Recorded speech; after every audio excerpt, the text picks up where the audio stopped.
سلام هم که نباید بکنم. رکورد چه فرق. خلاصه امروز میخوام 2 تا سریال بهتون معرفی کنم که این اواخر دیدیم و بهمون خیلی چسبیده. خب من و میلاد تو زندگی شخصیمون، خانواده 2 نفرمون، من و میلاد تو زندگی شخصیمون اصلا نه رسانه‌های داخلی رو دنبال میکنیم نه خارجی، یعنی نه تلویزیون ایران داریم نه ماهواره. اوکی. بعد خب زندگی هم که بدون فیلم و سریال نمیشه. چقدر بیان خوبی دادم. پاسش کنید. پاس کن. اینم نمیخوام ثبت کنی. پاس کن. امروز میخوام 2 تا سریال بهتون معرفی کنم که خانواده 2 نفره ما اخیراً ازش خوشمون اومده. از اونجایی که ما تو خونه نه تلویزیون ایران رو میبینیم نه ماهواره و زندگی هم بدون فیلم و سریال نمیگذره، در نتیجه همیشه دنبال بهترین فیلم ها هستیم که ازشون لذت ببریم. امروز میخوام 2 تا از اون فیلمایی که امروز میخوام 2 تا از سریالایی که این اواخر دیدیم رو بهتون پیشنهاد بدم که شما بریم ببینید لذت ببرید. خیلی شلوغش نکنم. امروز میخوام 2 تا فیلم و سریال بهتون معرفی کنم. دیگه توضیح دادن نداره، مقدمه نداره. بریم. خب سریال اولی که میخوام بهتون معرفی کنم اسمش لسنز این کمستریه. حالا چی شد ما این سریال رو پیدا کردیم؟ آقا من یه بار میخواستم شب‌های مافیا ببینم و اینم فقط فیلم نت پخش میشد. رفتم اشتراک فیلم نت گرفتم، یه ماه خیلی خوب و اینا بود، تموم شد. بعد فیلم نت بهم SMS داد که نجمه جان عزیزم ما 50% آف زدیم رو بسته‌هامون، نمیخوای بیای بخری؟ گفتم چرا؟ باستم من اصلا عاشق تخفیفم، یعنی 50% که دیگه خیلیه. رفتیم و اومدیم بخریم، دیدم داد بیداد بسته یه ماهش 25% بیشتر تخفیف نداره، 3 ماهشه که 50% تخفیف داره. خب یه مشورت با همسرم کردم، از اونجا که ایشون هم عاشق تخفیفای خوب هستن که عزیزم بخر، پولی نیستش که. ما فیلم نت رو خریدیم دیگه. من روز و شب تو فیلم نت مشغول پیدا کردن فیلم‌های خوب، یعنی میگشتم گفتم اصلا محال ممکنه من برم از جای دیگه فیلم دانلود کنم، شده با سانسور من باید اینجا فیلم ببینم، نمیشه که تخفیف داشته. پول دادیم خریدیم، باید استفاده بکنم.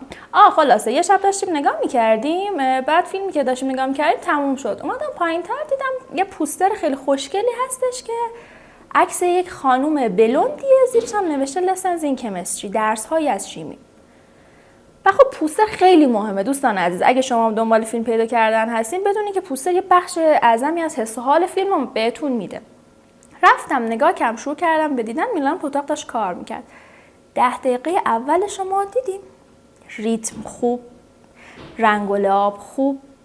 بعد مال دهه 1930 تا 1960 میلادی و این دوره لباسا خوشگل، فکر میکنم رترو سبکشون اگه اشتباه نکنم. من عاشق رترو ام. و همچون من داشتم نگاه میکردم، میلاد نمیدید و گفتم میلاد یه لحظه بیا نگاه کن. اومد دید، اونم خوشش اومد. در نتیجه ما فهمیدیم که این فیلم قشنگیه و من نمیدونستم چند قسمتش اومده. اومدیم قسمت اول نگاه کردیم، قسمت دوم نگاه کردیم، قسمت سوم نگاه کردیم، رفتیم تا قسمت 5 دیدیم ایداد بیداد اصلا هنوز تموم نشده، ولی خیلی سریال جذابیه. انقدری که وقتی قسمت آخرش تموم شد میلاد زد تو سر خودش میگه واقعا تموم شده، من می‌خواستم ببینم. مرد خجالت بکش، به هیکل گنده نمیاد برای یه فیلم رو تو سر خودش بزنه. خلاصه این که میخوام بهتون بگم اینه که این فیلم رو میتونید ببینید، ولی من بهتون پیشنهاد میدم الان نبینینش، چون مثل ما حالت تو سرزمون پیدا میکنین اینا. آره اینجاشو فکر کنم خیلی سبک شدم. ادامه میدم. خلاصه این فیلم خیلی جذابیه. داستان کلی راجع به یک خانم شیمیدانی هست که توی یک لابراتوار بسیار بزرگ داره کار میکنه و یک محیط مردونه داره. خب ولی این از اون خانومایی هستش که خیلی سفت و سخت میخواد تو جامعه مردون خودش رو اثبات کنه. کلا راجع به تبعیضه، هم تبعیض نژادی، هم تبعیض جنسی.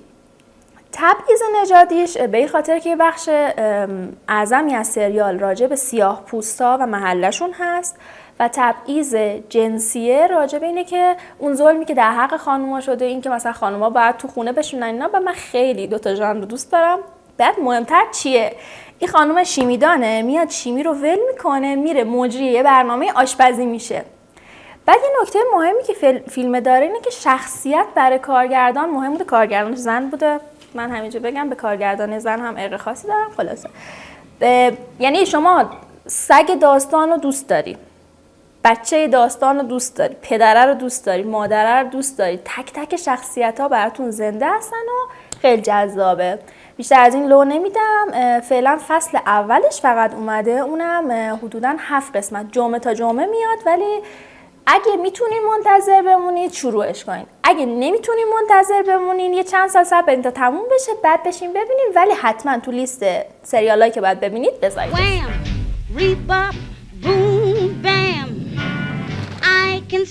May I join you? You may. You're one of the smartest people in this lab. You hungry, little fella? Yes, I am. If I can do it, you can too. Welcome, viewers. My name is Elizabeth Zott, and this is Supper at 6.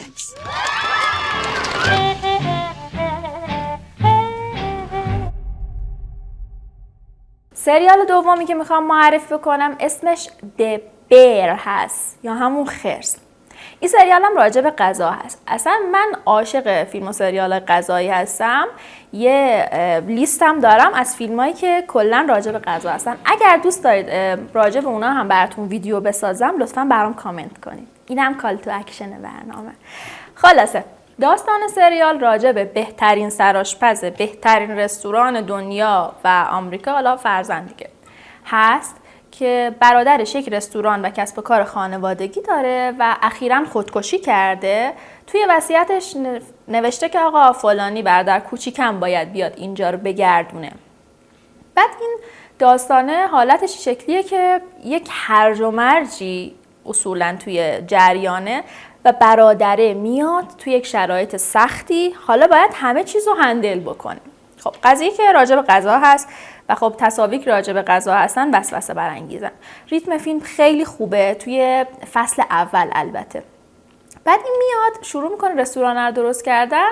یک شخصیت خیلی جذابی توی فیلم هست که بهش میگه کازین، یعنی پسرخاله، ولی اینا از قضا اصلا پسرخاله هم نیستن. بعد همش هم میگه که ما ایتالیایی‌ها نباید اینجوری کنیم و اینا اصلا ایتالیایی هم نیستن. تنها چیزی که هستش نه یه سری آشپزن، یه خانواده‌ای هم دارن که کسب و کارشون اینه و حالا جریان اتفاقایی که بین داماد خانواده، پسرخاله نمایی که پسرخاله نیست، عمویی که عمو نیست شاید هم باشه و اتفاقای در جریان توی خود رستوران خیلی جذابه. میاد فیلمو از یک تلاطم میرسونه به یک حالت استیبل و سکون و ادامش میده. فصل اولش گفتم بهتون خیلی جذاب و پر ریتمه، ولی وارد فصل دوم که میشه یکم شروع کن زیاده گویی کردن. تحمل کنین، اشکال نداره، ما خودمونم تحمل کردیم، یعنی هی داشتیم نگاه میکردیم و اشکال نداره، حالا کارامون میکنیم تا اینش بگذره. بعد که رد میشه میره جلوتر قصه جون میگیره و بهتون حال میده. نکته مهمی که فیلم داره اینه که اگه پول داشته باشین میتونین خیلی کارا بکنید، میتونید وضعیتتون رو سرسامون بدید و این اصلا چه نکته‌ای بود؟ اصلا نکتهش این نبود. نکتهش چی بود؟ نکته خاصی نداره فیلم جذاب و سرگرم کننده. یه ریت IMDbش هم خوبه، بالا هست. حال و هواش هم اگه تد لاسو دیده باشین مثل تد لاسو کنم. فیلم‌های خارجی برخلاف فیلم و سریال‌های ایرانی یک آرامشی درش هست که همه چی خوب میشه، همه چی درست میشه و اگه مثل ما دوست دارید که همه چی درست بشه ببینید، این سریاله رو هم تو لیست ببینیماتون فیلم‌ها که باید ببینین بذارین. خب بعد اینم تموم نشده هنوز، سریالم هنوز در جریان و ادامه داره. مال HBO مال HBO هم نیست فکر کنم حتی. 25 pounds? No, I ordered 200. Where's beef? You still got that meat connect? You get $12.50 for that on eBay. Boom. You cut vegetables like a bitch. Not system. System, baby. System. This is your brother's house. I was running it fine without you. Why didn't he leave it to you then? Don't wipe your hands on your apron, chef. Jeff, I refer to everybody as chef because it's a sign of respect. You could throw down, huh? So how you gonna pass the family test? Delicious or impressive? Delicious is impressive. Word. Yo, family's up. I just never had plátanos with like grass on it. We want to change this restaurant, right? But we have to change the chemistry. Babe, why are you always like watching me? Because it's just sort of my job. We're the chili flakes. Cousin organizes, it's more confusing. Right there. Labeled chili flakes. This is a delicate ecosystem, and it's held together by a shared history and love. I have every intention of turning this into a respectable place of business. Eventually. Time to try the new sandwiches. Yo, this shit looks different. What do you think? It's redundant and white, just like you. مال HBO هم نیست. حالا من اطلاعات سریال، ریتشون و تعداد فصل‌ها و قسمت‌هاشون رو توی کپشن براتون میذارم، میتونید برید بخونید و قرارم شد اگر دوست داشتین من بیشتر راجع به ویدیوها و چی دارم میگم. و قرارم شد که اگر دوست داشتید، نه اصلا قراری نشد. ممنونم از اینکه این ویدیو رو دیدید. سلام، من نجمه هستم و خوش اومدین به کانال سلام، من نجمه هستم. یعنی چی؟ مثلا پیامبره. سلام، من نجمه هستم. خوش اومدین به کانال یوتیوب من. امیدوارم که از تماشای این قسمت لذت برده باشید و تا ویدیوی بعدی منتظرم بمونید. اینم خیلی سبک بود. قطع نکن. یه بار دیگه باید برم. خیلی بیخود. قطع نکن. راستی اسم کانال من نجم لنده. اگه زمان مرد نجم لند. چه لندی هم دارم، تریتوری برای خودم چیدم، صدام در نمیاد. راستی اسم کانال نمیاد. آب بده دست من، مرد نشسته پشت میخندی.